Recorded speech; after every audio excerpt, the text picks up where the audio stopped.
Master minds commerce చదవాలనుకునే 10th inter విద్యార్థుల తొలి ఎంపిక. నమస్తే రమగారు. నమస్తే జయ. రమగారు, మనకి ఆషాఢ మాసంలో వారాహి నవరాత్రులు వస్తాయి కదండి. ప్రతి సంవత్సరం లాస్ట్ ఇయర్ కూడా మాట్లాడుకున్నట్లున్నాము. ఇంకొకసారి మాట్లాడుకుందామండి. అసలు వారాహి నవరాత్రులు అంటే ఏంటి? ఏమైనా ప్రత్యేకంగా విధి విధానాలు ఏమైనా పాటించాలా? మామూలుగా మనకి 4 నవరాత్రులు చెప్తారు జయ. మనం రెగ్యులర్గా తరచుగా చేసుకునేవి అంటే మానకుండా భారతదేశం అంతా అన్ని ప్రాంతాల్లోనూ ఆచరించేవి 2 ముఖ్యమైన నవరాత్రులు. అవేమిటి? దేవి వసంత నవరాత్రులు, శర నవరాత్రులు. అదే శ్రీరామ నవరాత్రులు 9 అయితే దేవీ నవరాత్రులు ఇంకో 9. ఒకటేమో చైత్ర మాసంలో వస్తాయి. ఉగాది పండగ నుంచి శ్రీరామనవమి దాకా రాముల వారి పెళ్లి వేడుక, ఈ నవరాత్రులు జరుపుకుంటాం. అక్కడి నుంచి 2వ నవరాత్రులు ఏం చేస్తాము? దేవీ నవరాత్రులు శరత్కాలంలో, ఈ మన ఆశ్వేజ మాసంలో అమ్మవారి పేరుతోటి 9. గణేష్ నవరాత్రులు కొన్ని ప్రాంతాల్లో చేస్తారు, మనం కూడా చేసుకుంటాం. లేకపోయినా మనం గణపతికి ఒక్క పూజ చేయటం. గణేష్ నవరాత్రులు ఈ నవరాత్రుల్లో చెప్పరు, మన అవకాశాన్ని బట్టి చేస్తాం అది. అయితే ఈ 2 కాకుండా గుప్త నవరాత్రులుగా చెప్పబడే 2 ప్రత్యేక నవరాత్రులు ఉన్నాయి. ఒకటి వారాహి నవరాత్రులు, ఇప్పుడు ఆషాఢ మాసపు తొలి రోజు నుంచి నవమి దాకా.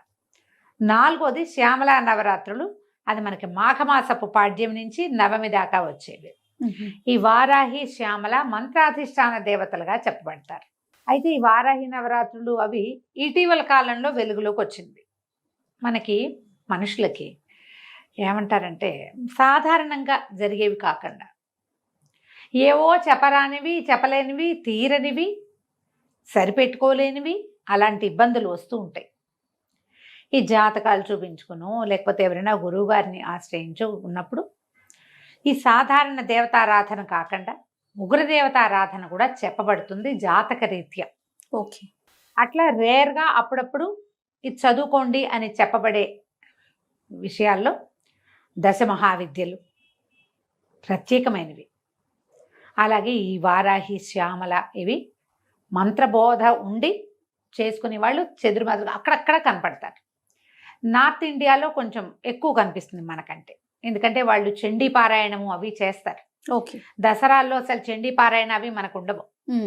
మనం రోజువారీ అమ్మవారికి ఎంతసేపు అలంకారం చేసుకున్నామా, నైవేద్యం పెట్టామో, ప్రసాదం ఇవాళ రంగు ఏమిటి, వాళ్ళ ప్రసాదం ఏమిటి, వాళ్ళు ఏం పువ్వు సమర్పించాలి, ఇందులోనే ఉండి లలితా సహస్రాలు అవి చదువుకుంటాను తప్ప, లేకపోతే రోజువారీ దేవతకున్న అష్టోత్తరం చదువుకుని సాధారణ పూజ అందరం చేసుకుంటాం. దేవాలయాల్లో విశేషంగా జరిగినా కూడా చండీ పారాయణలు అవి మన ప్రాంతంలో చేయరు, నార్త్లో చేస్తారు. ఓకే. ఈ వారాహి శ్యామల నవరాత్రులు కూడా మనకంటే కూడా బీహారు ఆ వైపు, కాశ్మీర్ వైపు అక్కడ జరుగుతాయట. మనకి తక్కువ. క్రమంగా అది వచ్చింది. ఇప్పుడు ఏంటంటే చిన్న చిన్న వాటికే తీవ్రమైన సమస్యలుగా పరిణమించేయటం, ఏం చేయాలో తెలీదు. రోజువారీ ఎన్ని పూజలు చేసినా సాటిస్ఫాక్షన్ లభించకపోవటం, లేదా సమస్య తీరకపోవటం. అలాంటప్పుడు ఇట్లా ఒక దేవతని ఆరాధించి బోధతోటే, ఇదేం సొంతంగా ఎవరు మొదలు పెట్టుకోరు, ఎవరైనా చెప్తారు గురువు. ఇప్పుడు మనం చెప్పాము, కొంతమంది స్టార్ట్ చేసుకుంటారు. ఇలా కాకుండా, ఇలా ర్యాండమ్గా కాకుండా ప్రత్యేకంగా మీకు ఈ లక్షణం ఉంది, ఈ సమస్య ఉంది, ఇలాంటిది చేస్తే మీ సమస్య తీరుతుంది అని చెప్పే జ్యోతిష్వేత్తలు చాలామంది పెద్దవారు ఉన్నారు. ఇటీవల కాలంలో అది పెరిగింది. అందుచేత విరివిగానే మనం శ్యామల నవరాత్రుల్ని, వారాహి నవరాత్రుల్ని చూస్తున్నాం. ఓకే. యాక్చువల్గా ఆషాఢ మాసం మనకి అమ్మవారి ఆరాధన మన ప్రాంతాల్లో ఉన్నది. ఏం చేస్తాం, తెలంగాణ ప్రాంతంలో అమ్మవారికి బోనాలు సమర్పిస్తారు. ఇది అమ్మవారు పుట్టింటికి వచ్చే కాలంగా భావిస్తారు. ఈ లెక్కతోటి ఇక్కడ జరుపుతాం. దాని సంగతి మళ్ళీ చెప్తాం. ఇప్పుడు మనం వారాహి దగ్గరకు వద్దాం. ఈ వారాహి దేవత సప్తమాతృకలలో ఒకరు. నిరుడు కూడా ఇంచుమించు ఇదే మ్యాటరే చెప్పాం. అవునండి. అయితే ఈ సప్తమాతృకల మాతృక అంటే తల్లి. ఈవిడ ప్రత్యేకంగా మన ఆహారము, మన ఆవాసాన్ని చూస్తుంది వారాహి. మనకి వారాహి అనగానే ఆదివరాహమూర్తి తడుతున్నాడు కదా, శ్రీమన్నారాయణుడి దశావతారాల్లో ఒకటైనటువంటి ఆదివరాహమూర్తి ఆయన యొక్క స్త్రీ రూపంగా చెప్తారు. ఒకటి. రెండోది, మనకి లలితా సహస్రనామంలో అమ్మవారికి మంత్రులుగా, అంటే ఆమె పరివార శక్తుల్లో ప్రధాన శక్తిగా వారాహిని చెప్తారు. మనం కాంచీపురం కనుక తరచుగా వెళ్ళేవాళ్ళు ఒకసారి వెళ్ళినా గమనించండి, కంచిలో కామాక్షి అమ్మవారికి కుడివైపుగా మనం ఇట్లా నిలబడితే ఇటువైపు కనపడతారు, వారాహి అమ్మ కనిపిస్తారు. వారాహి విగ్రహం ఉంది అక్కడ. అక్కడ ప్రత్యేకంగా ఏం పూజ చేస్తారు అనేది వాళ్ళు ఏదో తమిళ్లో చెప్పినా నాకు పెద్దగా అర్థం కాలేదనుకో, కానీ వారాహి అమ్మ దగ్గర తీర్థం పుచ్చుకుంటాం మనం. లోపలికి వెళ్తే మనం బయట నుంచి దర్శనం చేసుకొస్తే బయటికే వెళ్తాం. ఏ అభిషేకానికో డబ్బులు కట్టిన వాళ్ళు అవకాశం ఉండి లోపల అంతరాలయ దర్శనానికి కనుక వెళ్తే వారాహి అమ్మవారితోటి కామాక్షితో పాటుగా యువతల ఆమె లోపల ఉంటారు కదా, పెద్ద తల్లి లోపల ఉంటారు. అంతరాలయం లోపలే కామాక్షి కూడా కనిపిస్తారు, వారాహి కూడా కనిపిస్తారు. అదే వారాహిదేవి కూడా కనిపిస్తారు, ప్రత్యేకంగానే కనిపిస్తారు. ఇప్పుడు ఈ వారాహి మనకి అన్నము ఆవాసము ఇస్తుంది. ఈ ఆదివరాహమూర్తి మనకేమి ఇచ్చాడు? ప్రపంచానికి భూమిని ఉద్ధరించాడు. మనం ఏదైనా ఇల్లు వాకిలి కొనుక్కోవాలంటే ఏం చేయాలంటే ఆదివరాహ స్వామిని కొలుస్తాం. వారాహిని కొలిసినా మనకు అది లభిస్తుంది. ఆహారము ఆవాసము, మనం ఇల్లు కావాలన్నా తిండి అంటే మనకి తరతరాలుకి సరిపడే అంత మనకి ఇది కావాలన్నా కూడా పంటలు, పాడి పంటలు వ్యవహారాల్లో ఆహారం అంటే పంటలే కదా. అవునవును. వీటికి సంబంధించి వారాహిని ఆరాధిస్తే మంచి అవకాశం లభిస్తుంది. ఆడపిల్లలు అత్తారిళ్లలో కుదురుకోలేకుండా ఉంటారు, వాళ్ళకి కూడా వారాహి పనిచేస్తుంది. ఈ అమ్మవారిని ప్రత్యేక ఆరాధన విషయాలు ఎలా ఉన్నా సరే ఇప్పుడు మనం అవన్నీ చేయలేం. సింపుల్ ఆరాధన చెప్తాను, నేను కూడా చేసేదే. ఈ ఆషాఢ శుద్ధ పాడ్యమి రోజున మీకు కుదిరితే ఏదైనా ఒక చిన్న ఫోటో పెట్టుకోండి. ఫోటో పెట్టుకోకపోయినా పర్వాలేదు, దొరికితే పెట్టుకోవచ్చు. దొరికితే చిన్న ఫోటో పెట్టుకోండి, పసుపు బొట్టు, గంధము బొట్టు పెట్టండి, దీపారాధన చేయండి. వారాహికి సంబంధించిన బోలెడన్ని స్తోత్రాలు దొరుకుతున్నాయి. రోజువారీ పూజలోనే ఆమె కోసం ఆ స్తోత్రం చదువుకోండి. ఈ 10 రోజులు ఒక నియమం పెట్టుకోండి. 10 అంటున్నా కానీ 9 రోజులు ఒక నియమం ఉంచుకోండి. 9 రోజులు మీరు వెజిటేరియన్స్ అయితే ఒక పొద్దో, లేకపోతే ఉల్లిపాయ వెల్లుల్లిపాయ తినకపోవటము, ఓకే, తెల్లవారే దీపం పెట్టడము, ఇవన్నీ అని చెప్పట్లేదమ్మా, అన్నీ చేయగలిగితే మహత్తరంగా ఉంటుంది. ఏదో ఒక నియమం పెట్టుకోండి. ఈ 9 రోజులు ప్రత్యేక పూజా విధానం ఉంది కదా, 9 రోజులు నియమం పెట్టుకోండి. ప్రతిరోజు అన్న నివేదన, ఇదొక నియమం. ప్రతిరోజు పానకము, పెసరపప్పు, వడపప్పు నానబెట్టి పెట్టటము, రోజు ఒక కొబ్బరికాయ కొట్టడము, రోజు ఒక ముత్తైదువుకి బొట్టు పెట్టి తాంబూలం ఇవ్వటం. అమ్మవారి పెట్టి ఒక తాంబూలాన్ని సమర్పించి ఆ తాంబూలాన్ని సాయంకాలం లోపల ఎవరైనా ఒక ముత్తైదువుకి బొట్టు పెట్టి ఇవ్వటం. రోజు ఒకరికే ఇచ్చినా పర్వాలేదమ్మా, ఏం తప్పులేదు. ఓకే, ఇలాగా. ఇక అక్కడి నుంచి ఈ ద్వాదశ నామావళి ఉంది, వారాహి ద్వాదశ నామావళి చాలా సింపుల్గా మనకి స్తోత్ర నిధి వాటిలలో దొరికేస్తుంది. సింపుల్గా ఉంటుంది. చిన్న స్తోత్రం కూడా ద్వాదశ నామ స్తోత్రము లభిస్తుంది, ద్వాదశ నామావళి లభిస్తుంది. ఒక పెద్ద గంట సేపు చేయలేకపోయినా కూడా ఇలా చేసుకోవచ్చు, చాలా సింపుల్. అది చదువుకోండి. ఓకే. అమ్మవారికి కుంకుమ ఇంతంత పోసేయకండి, ఒక్క చిటిక కుంకుమ పట్టుకుని ఇట్లా పట్టుకోవటం. మీ స్తోత్రం పూర్తయ్యాక అది సమర్పించి దండం పెట్టుకోండి. మీరు వండే అన్నం, మీరు పెట్టే భోజన ఖర్చుతో భోజనం ఎంత అన్నం పెడతారో దానికి ఈ పూజకి సరిపోతుంది. బాగా చేయదలుచుకుంటే ఇంకా మీ ఇష్టం. మీరు ప్రతిరోజు చాలా మందికి భోజనం పెడతా, ఇంతంత ప్రసాదం ఉండి అందరికీ పెడతానంటే అవన్నీ మీ ఇష్టం. అన్న నివేదన చాలా మంచిది అమ్మవారికి.